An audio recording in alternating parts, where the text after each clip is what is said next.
vacation is bringing out the kid in everyone. Talks of a statewide smoking ban could even include your car. It also shows women how to give a breast exam. She lives in Northeast Ohio, but she's made it to Hollywood. The unemployment rate currently is at 9.1%. Great feedback on their Facebook fan page, but what they're hoping to do next year is they actually want to change things up a bit. So we're going to look for your stories. You shoot them, you write them, you edit them. I do it all. So. You do it all, and she cooks. Are you guys ready? Yeah. Okay, let's go!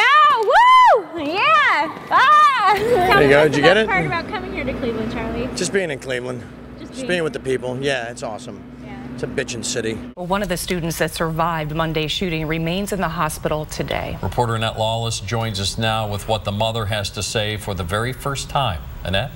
Well, Bill and Tracy, Nick Walczak remains in serious condition, and for the very first time his mother speaks with us and shares what happened on the day of the shooting, including the injuries he sustained and what's next for the 17-year-old. That's right, Bill. Charges are now filed against an 80-year-old woman. She's accused of a hit-and-run accident that cost that boy's life.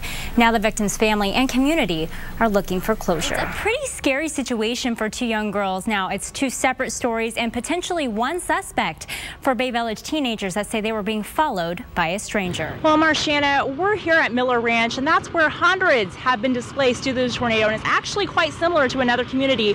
We have a story you'll only see here on 49 News. A tornado was within just a few feet of potentially killing hundreds of students. And I have the story of one student and the one special thing she held extra close to her. Now, coming up tonight at 6, I actually speak with two of the oldest vendors at Westside Market, plus patrons share the market's must-have items. And Bill, I'll admit that today it's probably my tastiest day of reporting assignments, at least yet. I don't think my stomach's actually been any happier. We love going there, absolutely. Many in the local Catholic community have a reason to celebrate today. After the Cleveland Diocese closed 50 parishes, now the first of the 11 closed churches that are scheduled to reopen have done so. Fox 8's Annette Lawless is live in the newsroom with more on this emotional day that's at least 2 years in the making, Annette. Bill, earlier this year, the Vatican ordered the Cleveland Catholic Diocese to reopen several local churches after its controversial decision to close them 2 years ago. Today, many parishioners I spoke to say their prayers have been answered, and now they're anxious for what's next.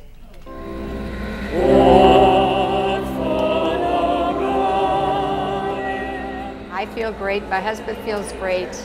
We're really happy to be back here. It's a reopening and a rebirth. Well, it's very sentimental because as a young person, I was in this church for all the different big occasions and dedications and confirmations. After being closed for 2 years, more than 1,000 people fill St. Casimir's as it opens its doors once again. I couldn't wait to come here today to see how many people were going to show up. The parish was one of 50 closed by Cleveland Catholic Diocese Bishop Richard Lennon between 2009 and 2010. Some parishes appealed that decision, and in March, the Vatican ruled in their favor. 11 churches are now reopening. Whether your church is small, whether it's big, whether it's 10 million built or 100,000, they should not be eliminated. And every week since St. Casimir closed in 2009, Joseph Fekkanen and dozens of others have rallied to worship outside the locked gates. It's been tough. There was many people outside the vigils that said, you won't be successful. More than 2 years later, he said those prayers were answered. Now the church is anxious to rejoice and rebuild. I hope that half of these people that are in the church today would come back next week and the week after and the week after. As the Mass was ending, the rain came down. His father said the holy water fountains were empty. He said they would be filled again. But you know, maybe we got our blessing from up above.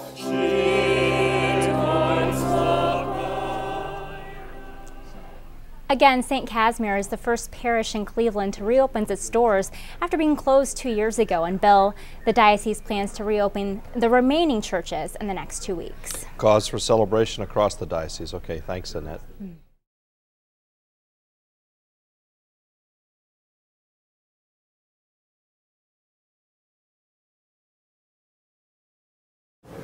Like most days, I was out on a reporting mission.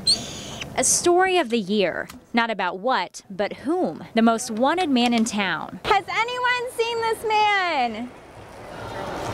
Anybody? A search all over Cleveland. Nobody's seen him. To catch a glimpse of a star. I worked third shift all night and I came straight here. All right, let's see if these guys know.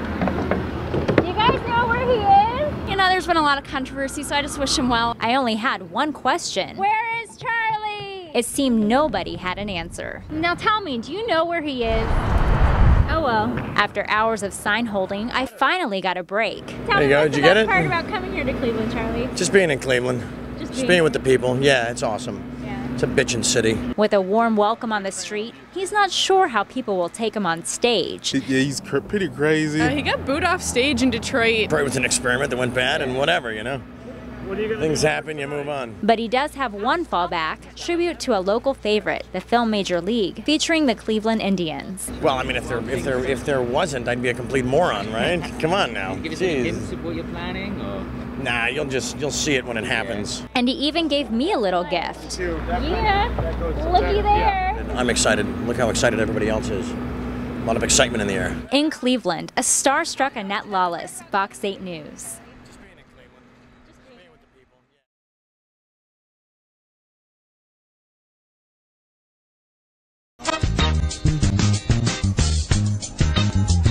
There are two things you'll take from Pearl Ring of Beechwood: her team spirit, Attaboy, that did it. and determination. Hooray! Pearl comes to Roseland Lanes every week for Senior League. I just never have stopped. I've bowled every week since about 1950. The biggest cheers come from her son, Don, who dubs his mom the Energizer Bunny, fitting for the pink-clad senior. Oh yeah, she loves it. She loves bowling. Doesn't want to miss it. But according to the United States Bowling Congress, she, like any true Pearl, is a rare find. She is among the eldest bowlers in the country, the oldest male bowler, 106, female, 103. Pearl just turned 100. She kind of puts me to shame. So mom's still bowling at age 100. Though the ball doesn't always roll her way. Oh no. Her skills are legit. Her highest score, 206. I had 5 strikes in a row in the middle of the game. Her 114 average still exceeds her age. But Pearl doesn't plan to put away her bowling ball and shoes anytime soon. What am I going to do if I give up bowling? Sit in a rocking chair? The only thing she'd like to spare, the low scores. But her friends won't let it stop her. And they said, you don't look at your score. You just bowl and have fun. You're our inspiration. With dedication as hard as the ball she rolls. Okay. As long as she's able. Oh, yeah! Oh, my word. In Bedford, Annette Lawless, Fox 8 News. Go get him!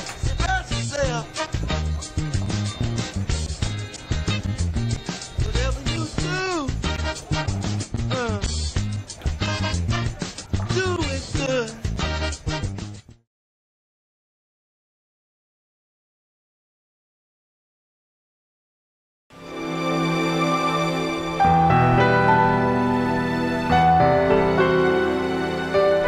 Trying to get a group of people to meet here, dressed in red and black to show our support. Watching people go by for the funeral to support the school and all that. I don't like hearing what happened, so it took me a while to say, sure, I'll come.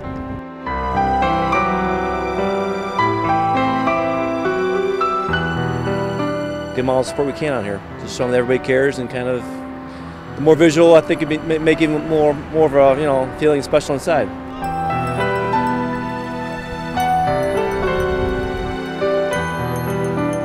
Don't know at all. Just don't know other 2 victim families either. We're just out here doing the best we can for them. That's all. To show the family support in their loss, I can't even imagine what they're going through right now. I think the community is doing a great job, like seeing all the trees and everything with red ribbons. I think the community is really pulling together better than ever. Danny, just seeing the footage of Danny on the news, he seemed like just such a neat kid. It's a great feeling, you think you know your neighbors well, then when all this happens, it's kind of like everybody comes together, and kind of like it makes it worth living out here.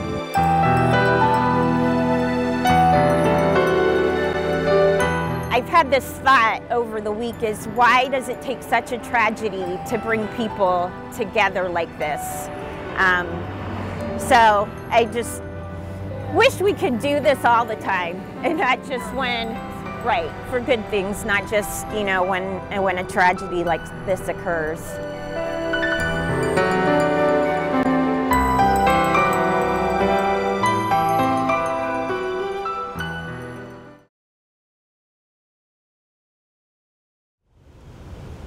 High school football is almost here, and this first game of the season is the highly anticipated rematch for defending state champs St. Edward High School.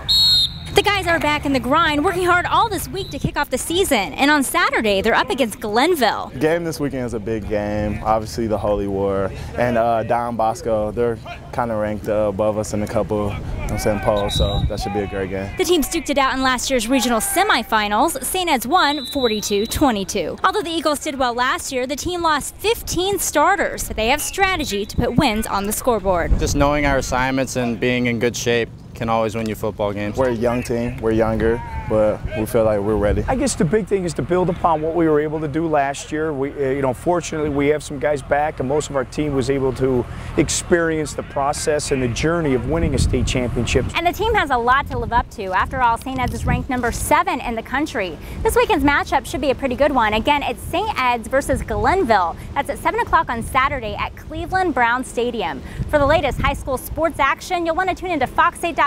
Check us out on Fox 8 during the news, as well as Friday Night Touchdown. That starts on Fridays at 11 o'clock in Lakewood. Reporting, Annette Lawless for Fox 8 Sports.